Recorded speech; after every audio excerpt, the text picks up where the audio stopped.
Hello everyone and welcome to today's roundtable discussion. Thank you very much for joining in what promises to be a very engaging conversation. I hope your year is off to a good start and hopefully this will help you along the way also. We'll start our discussion and leave some time for Q&A at the end, so please feel free to use the comment box for any feedback or comments that you may have, and the Q&A box for the same purpose. And before I introduce you to our expert panel, let me tell you a little bit about Vistatec. Vistatec has been supporting some of the world's most iconic brands to optimize their global commercial potential since 1997. So in essence, we're supporting global organizations in the business of going global. So some background to our topic today. Many of you will have been following or indeed will have contributed to our Digital First Thought Leadership series. You can see that on our website also, in which we outlined 6 key elements for digital success, namely putting customer experience first, in which we held a roundtable discussion on World UX, embedding global readiness into your customer offerings, in which we asked 10 experts to give their tips on global readiness.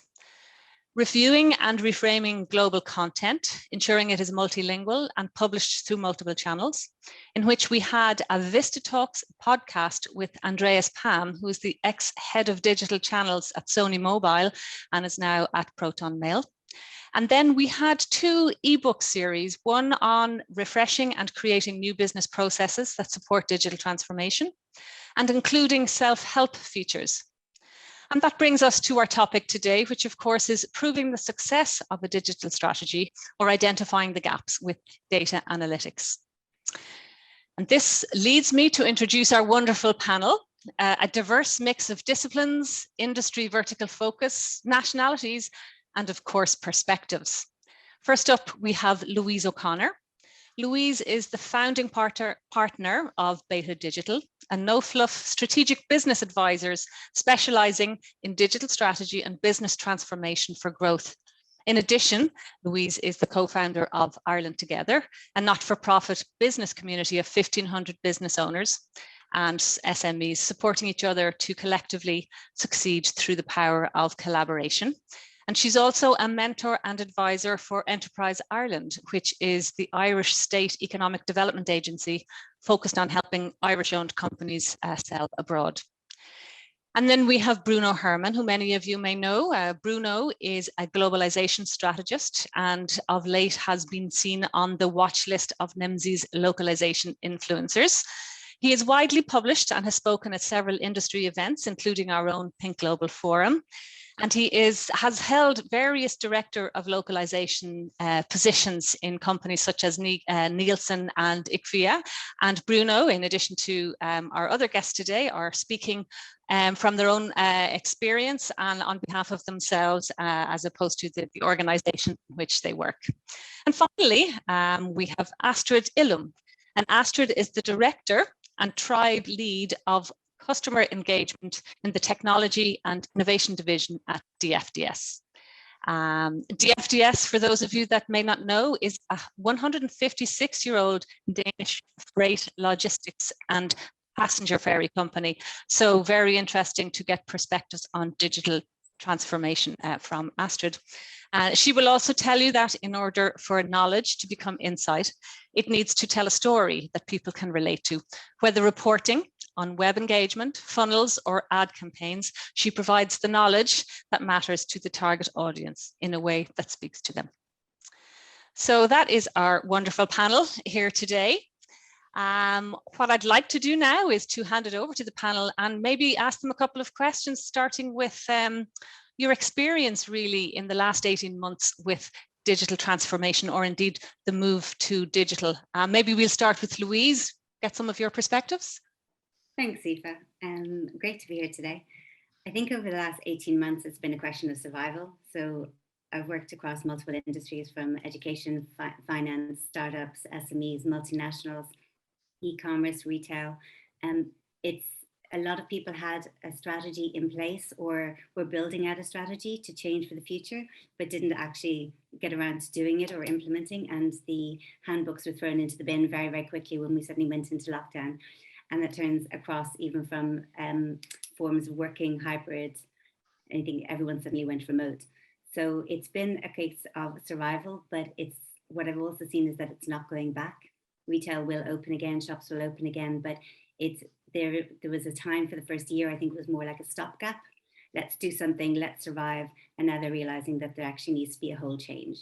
And I think customer experience and customer expectations have changed during the last 18 months dramatically. That won't go back to where it was. So, I mean, we work across everything from people, processes, customer experience, data, and data supports all of that. If you're looking at all the different changes of people's behaviors within different companies, that's changed.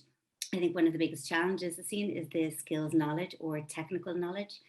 A lot of the time people start with technology, which is, in my opinion, the one thing you shouldn't do, because you're looking at what your company needs to do and where the strategy is, and then use technology as the enabler to enable that vision.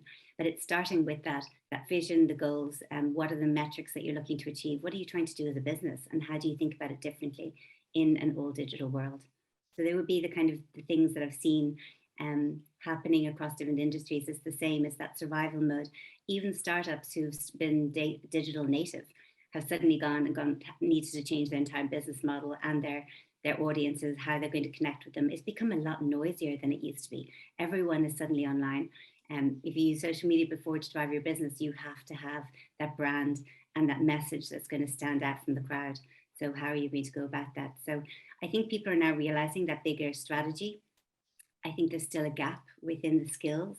I mean, we'll probably touch on that later, but in the technology skills, there's also a lack of skills and knowledge in certain areas of what you can do as a business.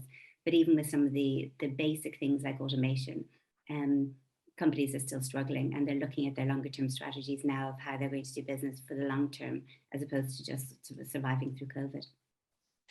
So I guess companies need to move on a little bit just from survival mode. Have you seen this kind of transitioning, or what did survival mode look like, and how are you seeing what's happening as a next step? Are they just implementing the survival mode process into business as usual, or are they progressing it like they planned to do before? I think the first 3 months was just stand still. People didn't know how long it was going to last. They didn't know if they needed to change. Then as we progressed further and further along, they started looking at different elements, creating new e-commerce platforms, adding new technology, but not in a strategic long-term approach. It was all piecemeal. We need to get a CRM system, which they hadn't thought before. We need an e-commerce platform. How do we integrate this with current things? How are we setting up the remote working and communications channels? And even some really big companies didn't know how to just encourage their staff or communicate in a certain way. So I think it was piecemeal, bit by bit. And I think a lot of money was spent on short-term solutions that didn't look at the big strategy and the longer term vision, because it was about survival, and that's understandable. But I think now it's looking at, right, how do we do business? How are we going to change? What business and revenue models? And just overall, how are we going to change the technology systems, but the way that we're looking at our business? How are our customers now demanding and expecting certain things? So I think the whole mentality in terms of the strategic element, companies are now ready to look at how do we save money, become more agile, become more efficient, and grow. Yeah, absolutely. I think mentality, is a big thing. There's been a paradigm shift. So, and as you say, we're not going back. And Bruno, how has it been for you from your perspective, from where you sit in the sunny palm trees in the background? Oh, not sure about sunny, but we can discuss that later. Well, actually, the past 18 months have been, in my opinion, but also from my perspective, have been really showing a shift in digital transformation. I think now, more than ever, we are in a digital transformation and a digital acceleration phase. So before, of course, before COVID, which is not so long ago, by the way, we were already, accelerating digital transformation for a number of reasons. I think Louise explained some of them already. Changing behaviors for customers, need to, to deal with faster and bigger initiatives, and this has actually taken another dimension with COVID, which is what, of course, has been in our mind for the past 18 months. And because of that, many organizations have been now entering what I would call a digital acceleration phase.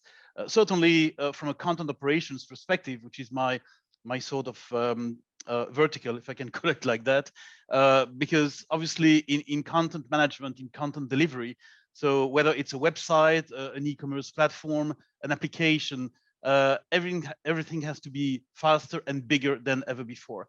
So I think this digital acceleration phase has also set some new standards in terms of customer experience, because obviously now more people, more than ever, I would say, are using digital tools to work.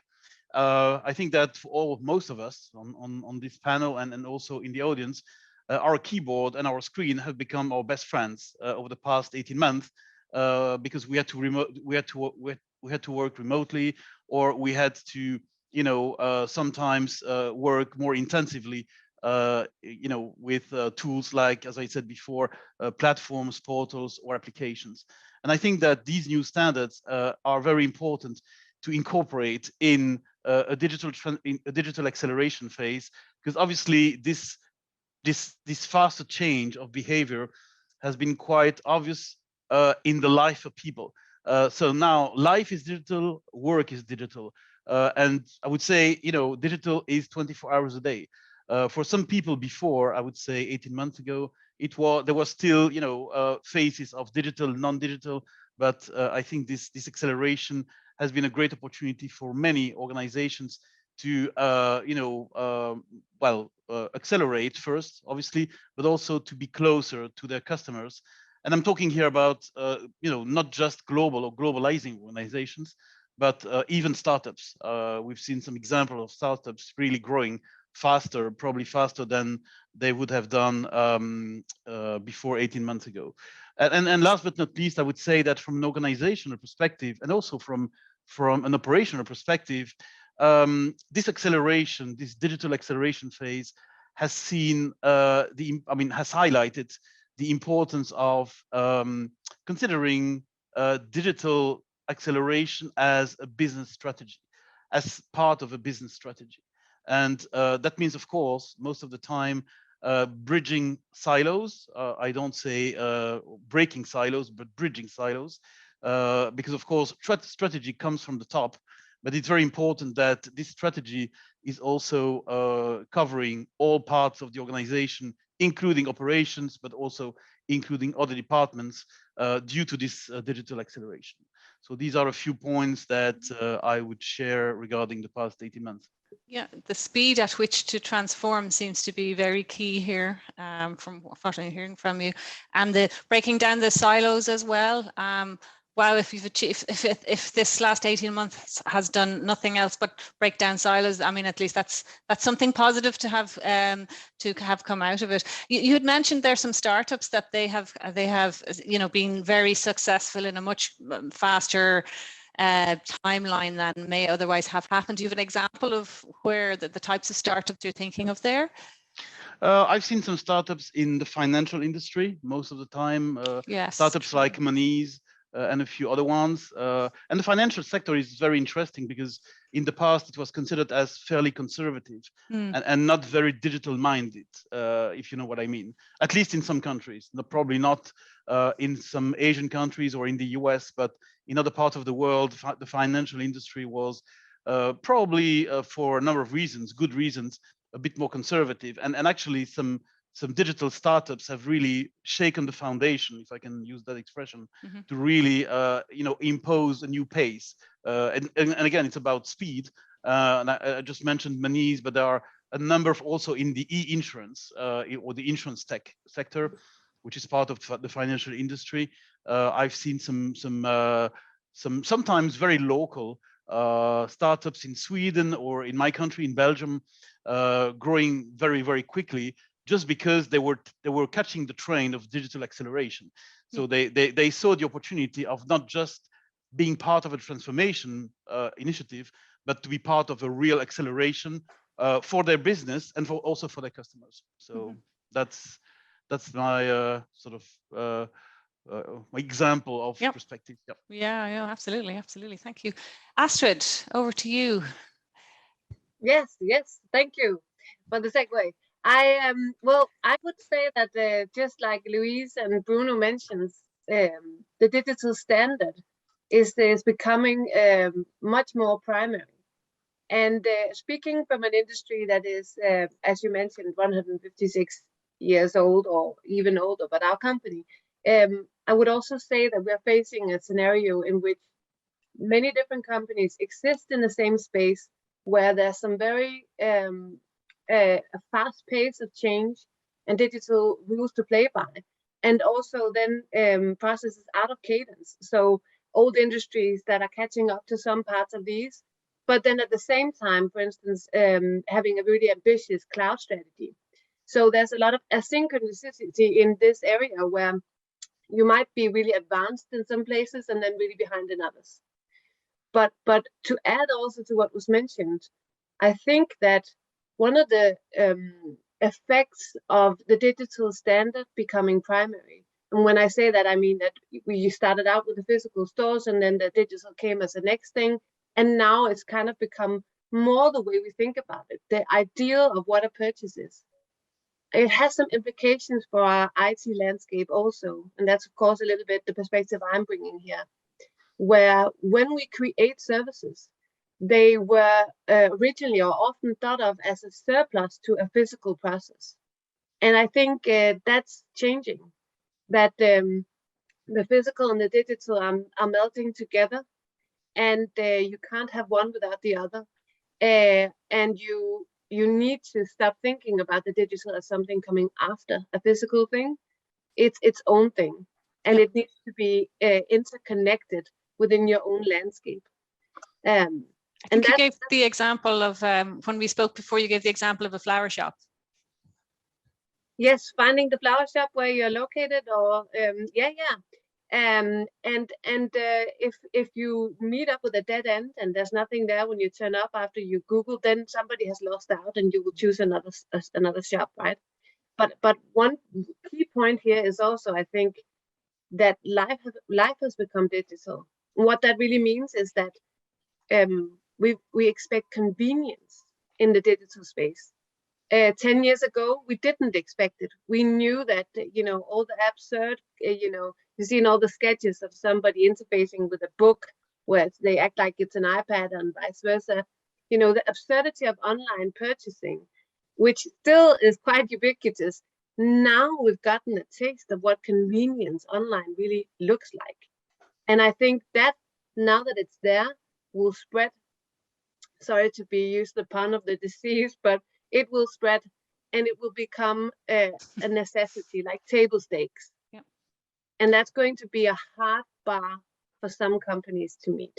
Yeah, absolutely. Convenience first. If you can't find it, sort it out online first. That's definitely become a feature of the last from the last couple of years, I guess. So very interesting. I wanted to move on to a question that I wanted to put to all three of you. So whoever would like to pick it up first, it's really down to the nub of why we're here today, and that's to discuss how do you measure or identify measure the gaps or the success with your customer experience, and how important is digital in this process. And I think, Astrid, you've already spoken a little bit to that, but again, how do you go about harnessing the information or measuring whether it's been a success or indeed not a success? I know there are many forms, and one or two ideas from you would be good to hear. Anyone like to start?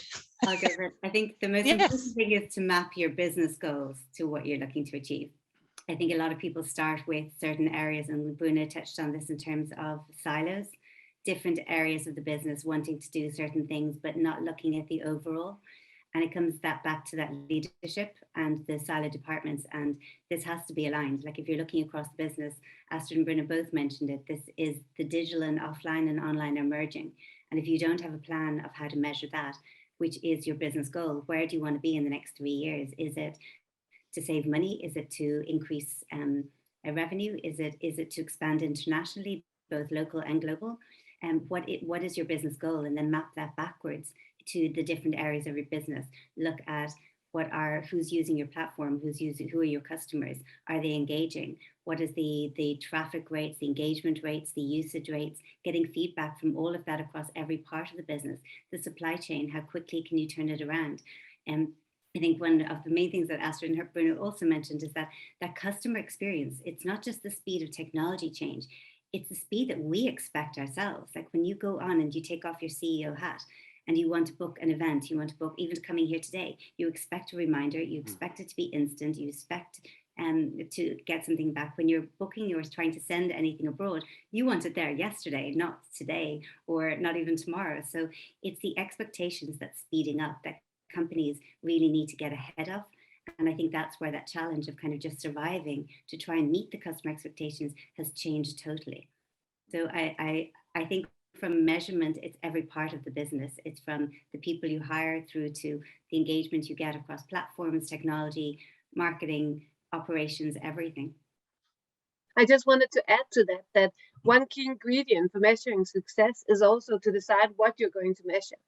And we've had a long tradition of having a little bit of a kind of a blindfolders on when we look at measuring success digitally.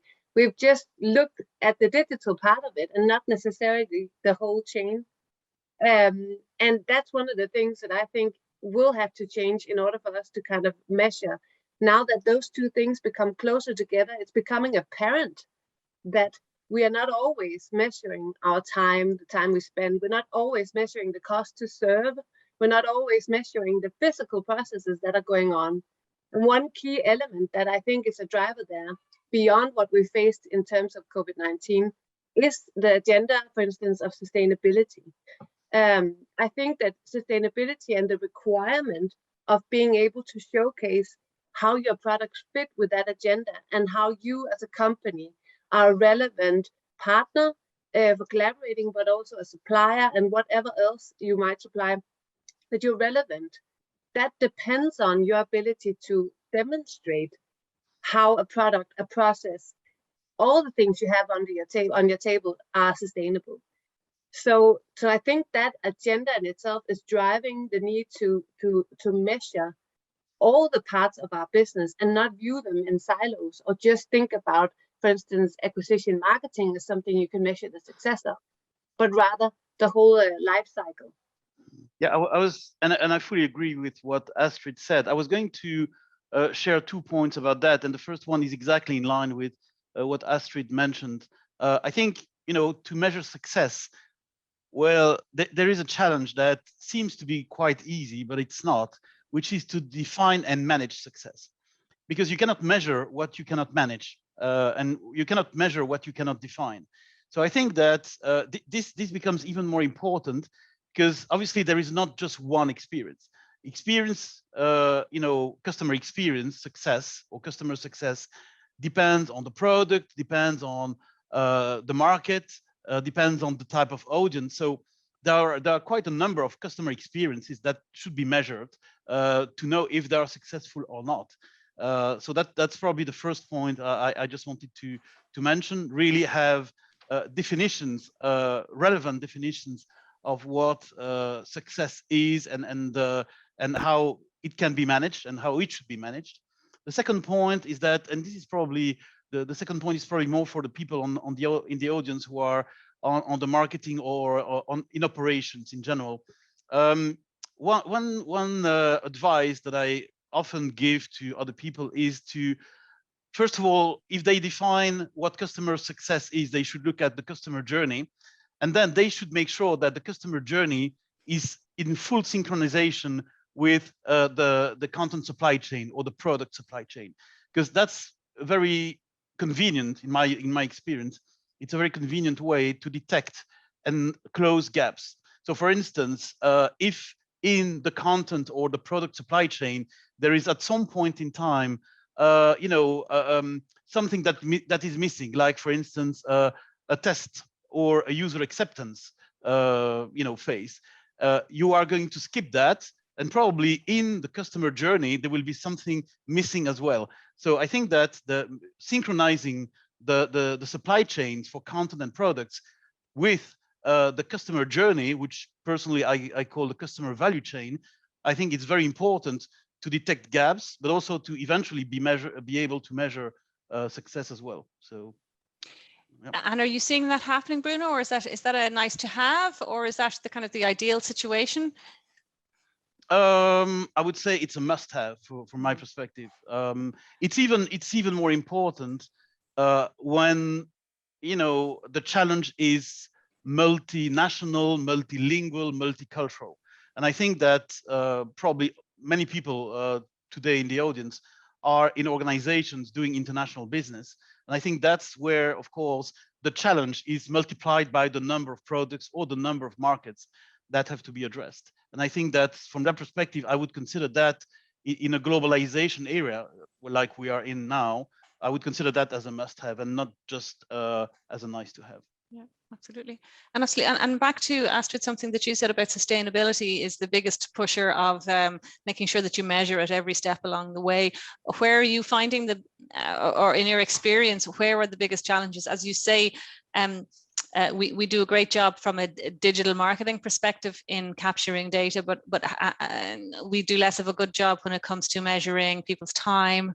That didn't go into timesheets, or never has, or traditionally never got specific. Where are you finding the biggest challenges, and where are you finding the most progress, if you like? Yeah.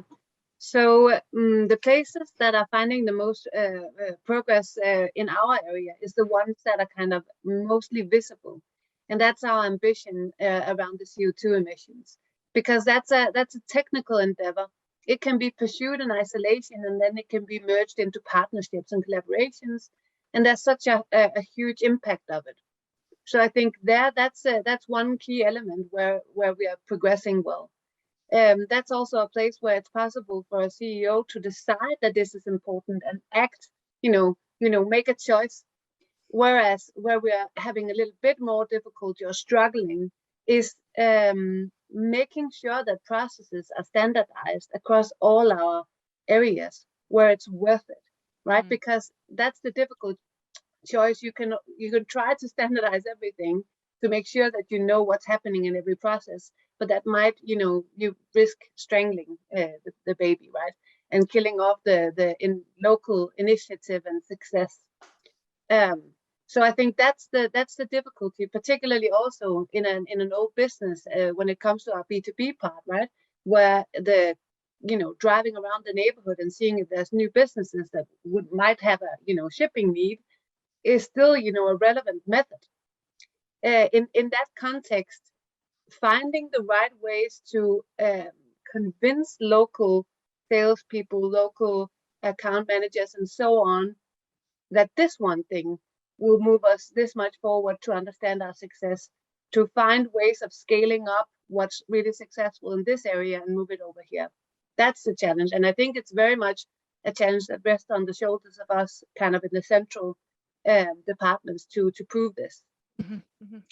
Yeah, quite a challenge, I'm sure. Louise, I know that you work across many different industry verticals. You work with multidisciplinary teams, and from your perspective, where have you seen, I suppose, the most progress in measuring? As you mentioned at the top of this question, it's a matter of deciding what your ambitions and your objectives are at the beginning, and make them measurable, or make them, put a number on them, etc. Where have you seen the most progress, I suppose, in the last couple of years in terms of being able to measure such things? And is it a digital? It may not be a digital thing, but where have you seen that progress? I think Bruno touched on it in terms of finance, but also I'd add health, medical, and education into that. If you look at the speed of getting the vaccinations approved, the speed of the new startups happening within health tech, med tech, all the different areas, but also education. Every child will suddenly have to go online and learn how to do it differently. And I'm not saying they've done it right, but everyone was in that survival. We have to look at a different way of doing education. Attention spans, even for adults, have changed in how they want to, like even within webinars. people don't want to just be listening to the three of us. It's where it's a discussion happening and not someone preaching at them. So how we communicate, the education and health tech and med tech are areas that I think you can measure results by attention spans, by the rate and speed of the vaccinations, of things happening within that, even locally, where you're talking about at a local scale of where you can suddenly book an appointment online in a GP, which you couldn't do before, and you can have a telephone and telehealth. I mean, that didn't exist 18 months ago, unless it was an emergency and you had to call the specialists. But that speed of change across so many industries, and they're the ones that I'm seeing where you can measure the most. Education was impacted by every parent with children at home, every learner within an organization who previously would have done training, in-house training. They would have brought a trainer in. They suddenly had to do it online. And the same within medical and health. There we can see those and the measures of which ones survived, which ones didn't, and which ones are winning or dominating. No, absolutely, absolutely. And then if we were to hone in more then on, as opposed to the local, more on the global side, and I think we'll start with Bruno here, just how specifically, in your experience or from what you've seen in the industry, how is one tracking the impact of having a globalized digital strategy versus those that don't? Is that something that's being measured? Is it taking priority? Is it something you're keeping an eye on, or is digital first approach mainly something that's being handled centrally as opposed to, or thought about and tracked centrally? First of all, yes, I've seen some, I would say, quick progress on two things regarding digital first content globally. The first one is the awareness, and more than that, in some cases, the actions that some organizations have taken to be ready. You just talked in the beginning of this panel, you talked about a session or an article about global readiness. And I think that's very important when we talk about digital, global digital or digital globalization, if you want to use a generic term. And I think that in this case, it's great to see that across different industries. I can think about, again, e-commerce, life sciences, but also finance and even more, I would say, traditionally reluctant organizations in this field. So that's for me a very good sign of the understanding that some organizations have regarding the global aspect or the global facet of digital first, and on regarding the way to really consider the effectiveness of their global presence, their global digital presence. I think more and more organizations, again, after being focused on global readiness, they've been focused on global effectiveness. And that's good, because there is no readiness, there is no effectiveness without readiness. And I think in here, when we talk about global, we have to think about three major things. We have to talk about languages, we have to talk about cultures, and we have to talk about ecosystems. That's why I would say the effectiveness of a global digital presence now is really, as far as I've seen in many organizations and across industries, based on linguistic effectiveness, cultural effectiveness, and functional effectiveness. And I can take an example of any application. So we all use applications today for different purposes. As Louise said, I have an application to, for instance, to get an appointment with my GP. But if I'm getting an application that is in my language, that is matching my standards where I'm living in my country, but if this application doesn't work functionally, I'm not going to use it. Same thing if it's the opposite. If the application is working well, if it's matching my cultural standards, but if it's not in my language, I'm not going to use it either. So I think these three pillars, cultural, linguistic, and functional effectiveness, are really key to be effective today in a digital first globally strategy. So linguistic, cultural, functional, does any of that ring true to you, Astrid? Yes, it does. One of the things we've already kind of committed to is to have a local strategy for all the different countries in which we're present. But one of the things that I find difficult is that what you mentioned, Bruno, around the kind of cultural and the linguistic aspect. I think one of the difficulties is that you're oftentimes forced to make a premise and then work from that. And that sometimes then becomes quite difficult to measure if it's true. You're spending a particular amount of effort to make something locally relevant, and then to determine, is it worth that effort? I think that's one of the key difficulties in this area, because whenever we introduce variants in our content, it's an added cost. It's not just the cost of creation, but it's also the subsequent cost of the complexity of updating and promoting and making full use of those variances. And I think it's not just a question for language and culture. It's a more broad question of personalization, of finding ways to determine when is the added complexity worth it. And that's where I'd kind of like to move away from the global local perspective and rather think of universal versus particular. Because I do believe that there are groups in many different cultures or countries, so to speak, who might not share the language, but which they might share their preference. They might share particularities that are most relevant to be pertinent to these people. And if we predicate that particularity to the culture, then we are creating an unnecessary complexity. So, and that's why I'm talking about the premises we start from, I think are really important. So when we say, I've got this product, somebody has the intent of getting a product like that. How they want to be spoken to in relation to getting that product, is that most influenced by a particular which is repeated across many different cultures? And we just need to make it a language question. So it should be just available in the right language. Or is it something that is pertinent to a particular area? What is it? What is the particularity that merits making another version? That's, I think, I would prefer that way of approaching it. Be interested to hear any response to that, maybe from Bruno.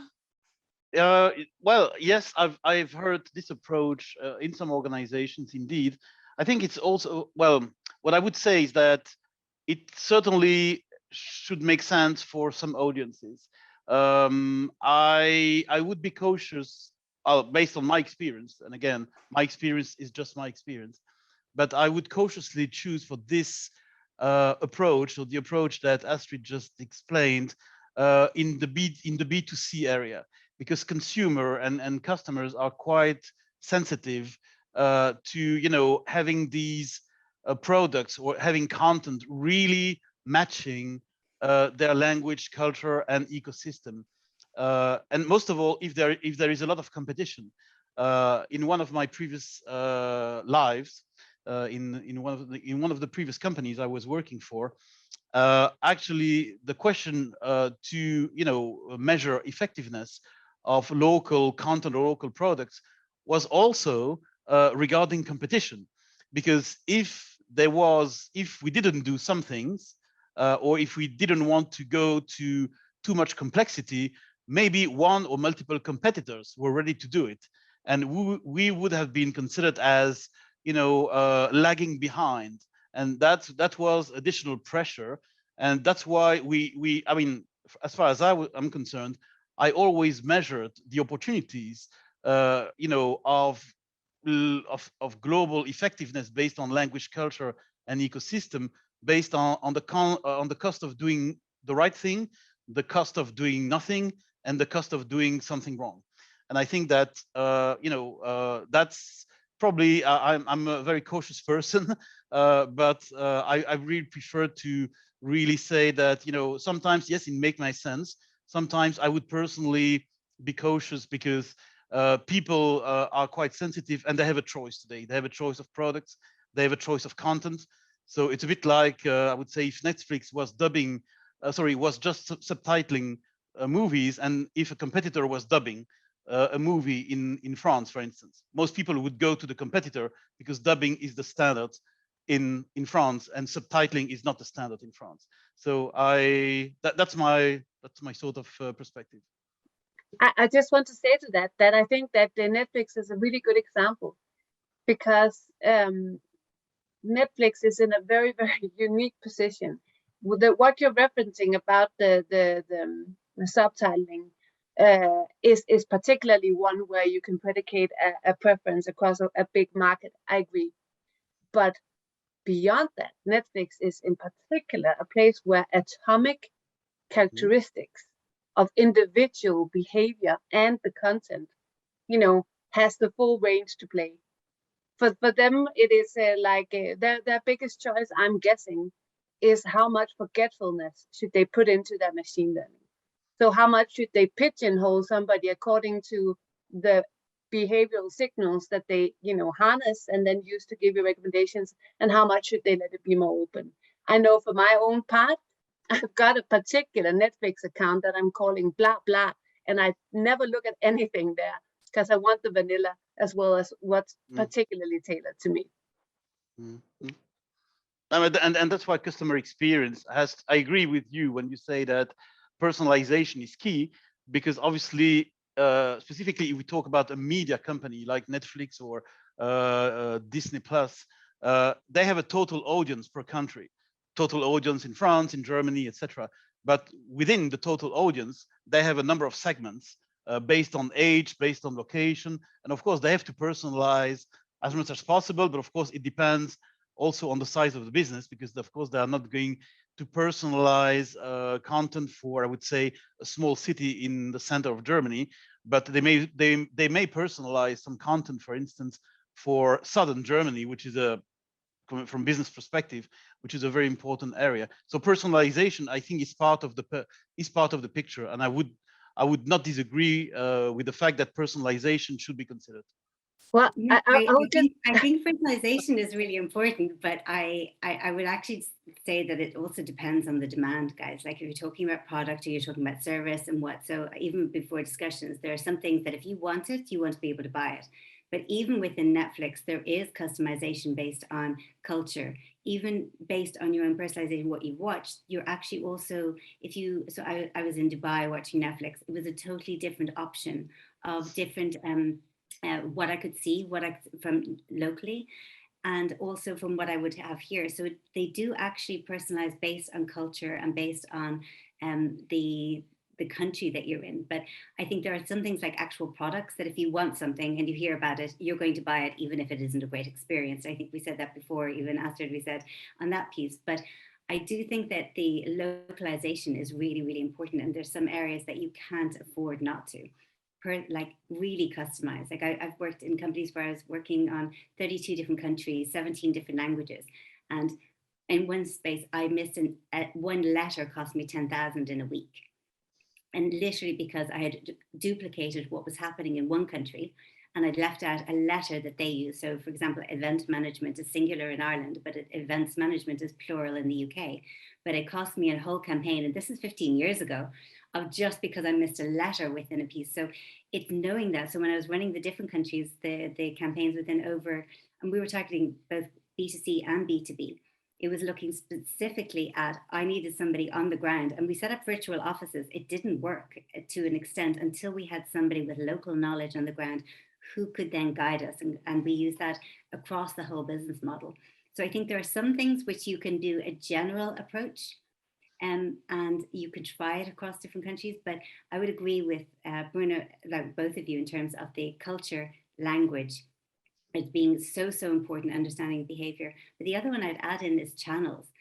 So many countries are restricted. Again, if you talk about Dubai, you can't access WhatsApp, or you can't access some of the different channels there. If you're trying to communicate with different audiences, like Russia's V-Contact, if you're using, like in China, you better be on WeChat if you're trying to sell anything. And how do you even set that up without somebody on the ground? Because you can't establish some of the supply chains, some of the the different groups that you were looking to communicate with, unless you have somebody on the ground who will verify that you are a registered company. So I think there's, where you're talking about globalization, it's becoming this world where, yes, you can reach anyone if you want to, but how are you going to reach them? And I think Bruno mentioned before, what's the cost of doing it really badly as opposed to doing it really well and testing your audience? So absolutely, it's so important. And that's where measurement comes back in, which is this whole thing. It's like understanding what you're doing, trying, testing, getting local knowledge, both on the cultures, how they want to be spoken to, and what is their culture. Because some people might just say yes, but they're actually just being really polite. Others, if you look at the States, they'll tell you no straight up. But you have to understand certain parts in understanding the culture and how they're going to behave. And I think that's really important in terms of measurement and localization. Yeah, absolutely, 100%. And we're actually starting to run out of time just as we're getting going here. I do want to make sure we get to a question for each of you in turn, in a couple of quick sentences from you, just in terms of the future trends, you know, what's hot, what's going to work, how do you see things moving forward in terms of measurement? What's the next big thing in measuring or tracking customer experience success?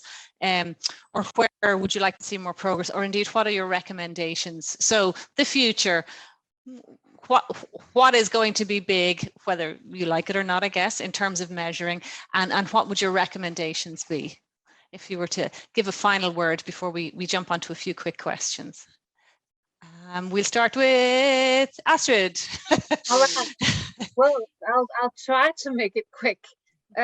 What I think is that the privacy development is going to be extremely important, because the regulations that are coming into play are directly influencing how we provide experiences, and that they are forcing everybody into this kind of walled garden strategy.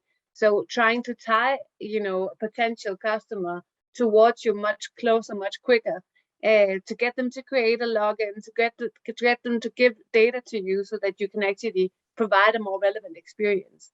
And I think one of the key differentiators for us will be, do we manage to find the right way to speak to potential customers? Do we figure out a way to ask people, would you like to be recognized? Would you like me to know this thing about you that you're doing now? Or would you rather not? In a way that feels natural, obvious, and straightforward. So part of the convenience, I think that's going to be the big challenge. Yes. So privacy, but in a convenient way, right? Not having to click a lot of buttons on each website to name but one particularly inconvenient part of privacy just now. But yes, absolutely. Bruno, over to you. So I would say that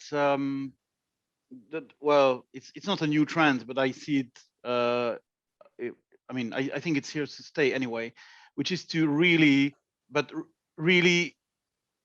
address all facets of customer experiences, and I put that in plural. And because I think that customer experience still today is sometimes used as a generic term, and it should be used as a real standard that is tied to not just, as I said before, a total group of people, a total audience, if we speak about the media, but to different segments or to different profiles of people. I think segmentation is going to be key to make the most of digital acceleration, increase segmentation and keep segmentation relevant. I would say that's very operational, but I wanted to mention that point. And the second point I would mention, which is not new either, but I think it's more important than ever. And again, it's a little bit more operational, but it touches customers very closely. It's actually when I said before that the cost of doing the right thing, and I think, doing the right thing is often, as far as I can see, not just for myself, but for the people, is to do it in a data-driven way. So data science, data management, data mining is going to be more important than ever to keep track with the digital acceleration, but also to make sure that, again, data is reflecting what people are, what they do, where they live, what they prefer, etc. So linking, customer experiences with data, and not just as a generic sort of umbrella, but more like, okay, segment as much as possible. Absolutely. And back to what Astrid would be known to have heard in the corridors, saying that, data is knowledge, but knowledge is nothing unless there's a story behind it, right? So, it all has to tell a story and it has to be actionable. So yeah, 100%. Louise, over to you. So yes. For me, data and security, both mentioned, is a key trend in terms of how you're going to measure it, what's going to happen, how you do global, how you do local. I think we haven't actually touched on at all, which is a topic in itself, is distributed workforce and how we're working. How do you access talent? How do you access skills? And what are the expectations of that? I think that's one of the big trends happening as well. In terms of measuring, I think it's going to come back to automation. And I don't just mean AI, ML, blockchain, all the new technologies. It's how they enable efficiency, growth, time internally, and how do you measure different elements, which I know people have done in the past, but I don't think it's become the measurement on efficiency and time lost by repetitive tasks, which can now be automated, is going to be something that's really, really strong. I also think that customer experience, I'd agree with Bruno, it's not just one customer experience, it's from the second somebody doesn't even know they need something. We didn't know we needed the internet and we're all using it and couldn't live without it now. So from the moment that somebody engages in something through to repeat usage and becoming your brand advocate and someone who champions you, I think that entire experience is going to change in terms of measurement and how they need to. And also, as Astrid said, sustainability is one of the biggest trends, how we're going to measure that, how we're going to build out a company that people want to engage with because we're ethical, both from AI perspective of ethical, but also from the sustainability. So they would be the top ones that I would see. Thank you. Thank you. We are very nearly out of time. We have a good few questions. We're not going to get through them all, but what I can tell everyone is that we are putting together a blog from our conversation today. So we will add some of the answers from the questions that we have received in that blog. So watch the space. I will finish with one question about, it was mentioned about how even digital natives have had to change their business models and approach. We saw how some non-digital companies had to become digital fast, but for the existing digital companies, what are some of the changes that had to be applied? I think looking at the entire business models, like that specifically around the startups who literally started with a plan 2 years ago, which is totally different. Like I'm looking at the entire business plan approach, audiences, market, how they're going to reach them, and what the revenue model was from let's just sell online to suddenly, is it going to become, so I moved even from where it's a product to a SaaS technology solution. What are the different business and revenue models happening that could enable your business faster? And that's where it's digital natives are changing and looking at it's changing so fast in how customers are expecting to be interacted with and what they're willing to pay for and subscribe to. So it can go from product solution, once off sale to long-term commitment and subscription models. Okay. Excellent. And I have one question, one final question that I'd like to put here, and it's quite it does relate to the future. So as we've seen in the news recently, Microsoft purchased Activision for almost $70 billion in cash. So this is a huge content addition to their gaming portfolio. But what are your views on metaverse? Sorry, guys. And how companies think about digital first in a VR or metaverse future? Yes, the question has come up. I know Louise loves this one, but maybe has anyone got any other opinions on that for now? Is it a little bit too much in the future to expect VR as part of our customer experience measuring? I could say something, fairly quick, which is that I think we're still quite a bit away before this becomes a full part of our kind of purchase behavior and the business life. But I don't think we're that far. So I think this is something a little bit, if you remember back in time when the first kind of sort of MMORPG came out, where everybody could participate and be online together, and it wasn't quite useful in the end. That's where we're at. The virtual reality is a lot of fun. It's working better than ever, but it's not ubiquitous enough to be relevant. But 5 years, yes, indeed. I'm building I'm building my perspective on this now. But one thing that I don't forget, because I'm old, that probably, I think it was 15 years ago, there was something called Second Life.